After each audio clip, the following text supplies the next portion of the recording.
भीम से जा टकराया एकलव्य का बेटा। क्या हुआ जब टकराए थे भीम और एकलव्य के बेटे केतुमान एक दूसरे से? कब और कहां हुई थी केतुमान और भीम की लड़ाई? क्या केतुमान लेना चाहता था अपने पिता की मौत का बदला? एकलव्य महाभारत के उन योद्धाओं में से गिना जाता है जिनके बारे में यूं तो महाभारत में काफी कम लिखा गया है, पर फिर भी वो अपने काम से इतिहास में अमर हो गए। कहा जाता है कि एकलव्य का वध श्री कृष्ण के हाथों हुआ था। कहा जाता है कि उनकी मृत्यु के बाद उनकी परंपरा उनके बेटे केतुमान ने आगे बढ़ाई थी। तो क्या हुआ जब हुआ केतुमान का भीम से सामना, और क्या रहा इन दोनों के बीच के युद्ध का परिणाम? जानेंगे हम ये सब बातें आज की इस वीडियो में, तो वीडियो को अंत तक देखना ना भूलें। और अगर आप हमारे इस चैनल पर नए हैं तो चैनल को सब्सक्राइब जरूर करें, साथ ही हमारे बेल आइकन को भी जरूर दबाएं। एकलव्य की मौत महाभारत के युद्ध के पहले ही हो गई थी, क्योंकि एकलव्य एक निषाद था और निषादों का गहरा संबंध था मगध के राजा जरासंध से। यही कारण है कि अपने राज्य की परंपरा को निभाते हुए एकलव्य ने जरासंध की तरफ से युद्ध करना स्वीकार किया, वो भी श्री कृष्ण के खिलाफ। कुछ कहानियों के अनुसार वो कौरवों के खेमे में सम्मिलित हो गए थे और उनकी तरफ से कुछ युद्ध भी लड़े थे। एकलव्य युद्ध में श्री कृष्ण के हाथों मारे गए थे। उनकी मौत के बाद उनकी परंपरा को उनके बेटे केतुमान ने आगे बढ़ाया था। महाभारत के भीष्म पर्व के 54वें अध्याय में हमें केतुमान और भीम की लड़ाई का वर्णन मिलता है। जब महाभारत के युद्ध का ऐलान हुआ तो केतुमान ने कौरवों की तरफ से युद्ध करने का फैसला किया। कलिंग के राजा श्रुतयुद्ध से उनकी गहरी दोस्ती थी और दोनों ने युद्ध में साथ में मोर्चा संभाला। महाभारत के युद्ध के दौरान कलिंग के राजा श्रुतयुद्ध का मुकाबला भीमसेन से हुआ।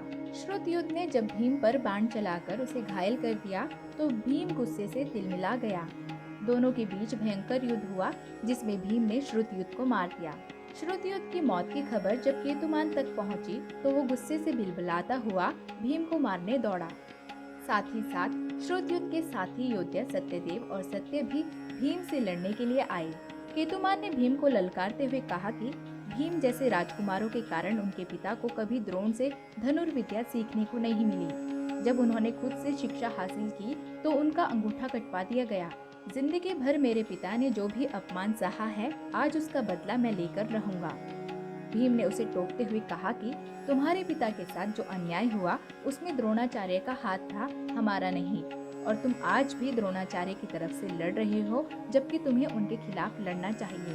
ये कहकर दोनों ने एक दूसरे पर तीरों की बौछार शुरू कर दी। केतुमान भी अपने पिता की तरह ही महान धनुर्धर था और उसने भीम को अपने तीरों से घायल कर दिया। तिल मिलाकर भीम ने भयंकर गर्जना की और केतुमान पर टूट पड़ा।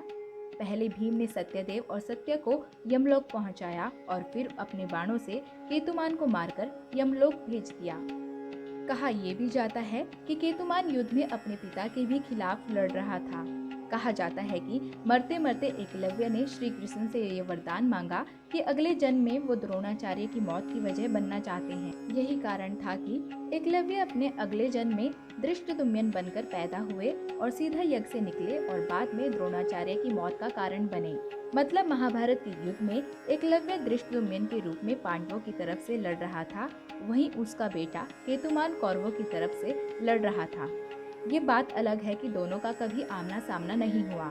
उससे पहले ही केतुमान भीम के हाथों मारा गया। तो कैसी लगी आपको हमारी ये कहानी, हमें कमेंट सेक्शन में जरूर बताइएगा। ऐसी ही सच्ची और रोचक वीडियोस को देखने के लिए हमारे चैनल पर बने रहिएगा। आप देख रहे हैं द भक्ति, क्योंकि भक्ति में ही है असली शक्ति।